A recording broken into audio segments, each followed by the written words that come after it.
Hola, buenas tardes. Pertenezco a la Comisión del Amor y os amo a todos vosotros, ¿vale? Quería hablar de la desobediencia civil, que es lo que estamos haciendo aquí, pacífica, totalmente pacífica. Y pienso que tenemos que encararla hacia una acción práctica, realmente. Y yo quería decir que en este país hay 5 millones de parados, ¿vale? Y es una fuerza muy potente.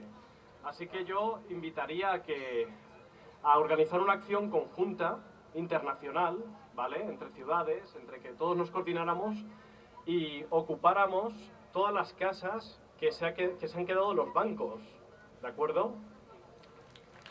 ¿Vale? Que los desahuciados siguen pagando, ¿vale? Y aunque sea ilegal, es moral, ¿de acuerdo? ¿Vale? Ese es el tipo de acciones que tenemos que hacer, ¿vale? Gracias.